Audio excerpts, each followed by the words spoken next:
Com coros e bandeiras defendendo a democracia e gritos contra o presidente Jair Bolsonaro, o grupo seguiu de forma pacífica e acompanhado pela polícia.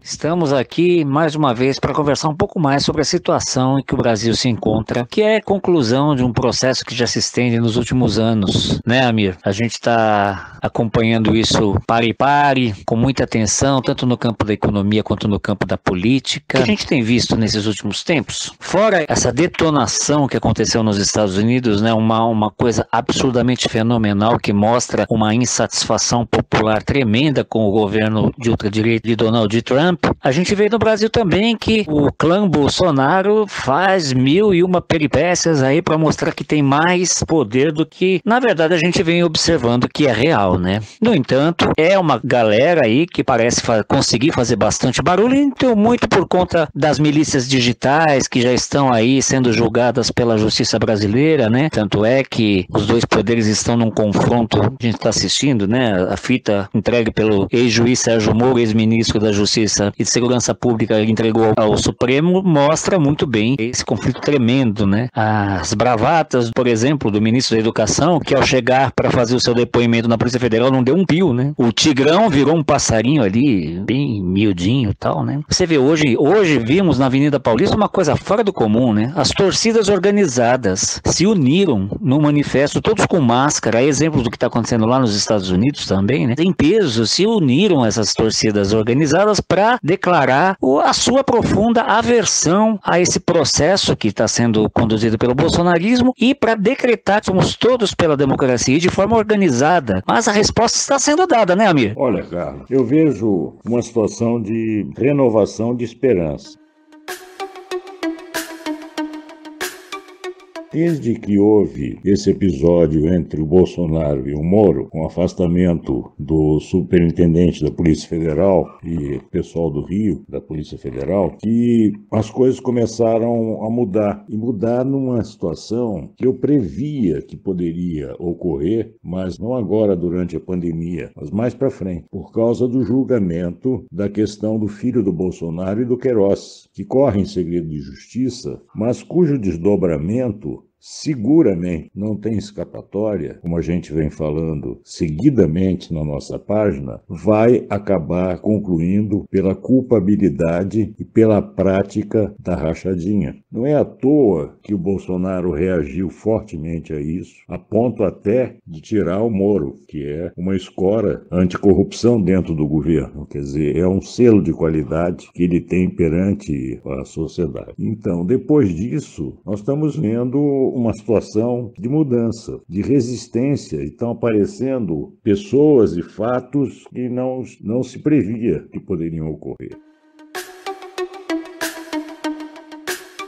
Essa que você fala agora da manifestação na Paulista, pelo que me falaram, todo mundo meio surpreso, onde já se viu juntar time de futebol para se manifestar, né? Em times opostos, né? Inimigos. É uma coisa realmente muito mais marcante que uma lista de abaixo-assinados que praticamente some, né? Do ponto de vista de impacto. Mas estão surgindo hoje, não sei quantos, um número muito grande de pessoas da justiça manifestaram um basta nos principais jornais. A questão das fake news estão realmente perturbando profundamente Bolsonaro e a família, porque também não tem escapatória, vão acusar, né, o uso daqueles robôs e os empresários tradicionais que todo mundo já conhece, quem são, que são os financiadores disso aí, né, com muita grana e apoios à questão de mexer com as instituições, pregando até em muitos casos, uma volta à ditadura.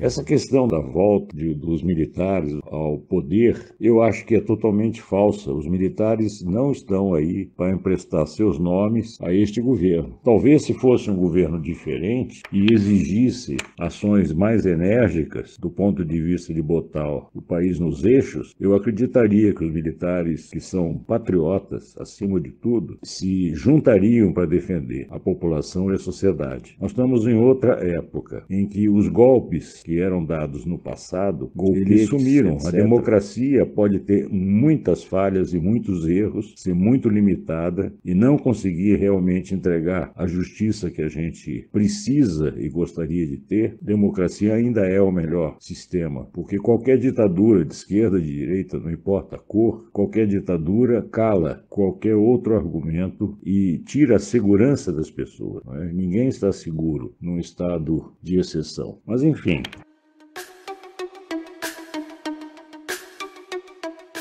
O que eu vejo é o seguinte: está fechando-se o cerco em cima dos problemas que afetam a família Bolsonaro. Sejam a questão da rachadinha, seja a questão das milícias, seja a questão das fake news. São todos fatos graves que estão aí para serem apurados, chegando quase a uma fase final. Isso mexe profundamente com o Bolsonaro. A gente percebe as reações dele, não são reações tranquilas, calmas, seguras, são ações mais de uma reação assim preocupante. E eu não creio que ele fale em nome das Forças Armadas. Tanto é que o Mourão e um outro general do governo afastaram imediatamente isso, tranquilizando a população. E nesse sentido, a Bolsa de Valores, que é um termômetro com relação a essas questões, a Bolsa está subindo. Ou seja, ela não está preocupada que haja uma mudança política tão profunda. Então, eu acho que não existe clima para isso. E ainda mais numa situação de pandemia, onde o Brasil está fazendo figura feia, né, Carlos? Está já passando os países da Europa, enquanto esses países que estavam com um número muito grande de mortes estão em descenso da curva, nós estamos em franca subida, morrendo mais de 1.100 pessoas por dia, como média dos últimos dias. E isso me parece que tende a crescer. E essa é a questão que está tirando força do Bolsonaro. Não é a esquerda, não é nem os processos que vão vir, não é nem a briga com o Moro, não é o fato dele se entregar nas mãos do Centrão, que é o pior tipo de fazer política que ele tanto criticou em campanha, o Bolsonaro. Não é isso. Quer dizer, o que a gente está vendo é que a população está com medo e obrigado a trabalhar, coitada. Não tem alternativa. Está perdendo o emprego, está perdendo o salário, está perdendo o ganho e tem que se expor a se contaminar. Eu não estou falando de uma classe média que vai de carro para o trabalho e pode se defender. Estou falando do povão mesmo que vai em transporte coletivo que a gente conhece, né, cara? Que é uma coisa lastimável.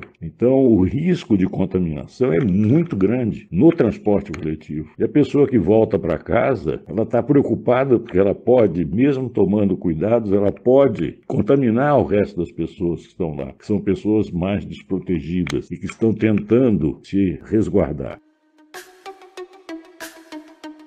Ainda essa pandemia, infelizmente, vai continuar crescendo e tirando o apoio do Bolsonaro e dessa política suicida dele, de querer mostrar que isso é uma gripezinha ou que isso não tem importância, que de fato está tendo não só no Brasil, mas no mundo todo. Então, nós estamos numa situação muito complicada, muito difícil, em que a melhor coisa que poderia acontecer nesse momento era uma união nacional, em que o Bolsonaro estaria também participando dela se tivesse uma inteligência política para saber enfrentar essa fase difícil que a gente está atravessando com a pandemia. Vamos ver o desenrolar disso e a nossa página, como sempre, vai estar acompanhando para e passo todos esses movimentos. E vamos torcer que as coisas caminhem no sentido melhor possível, tá bom? Um abraço.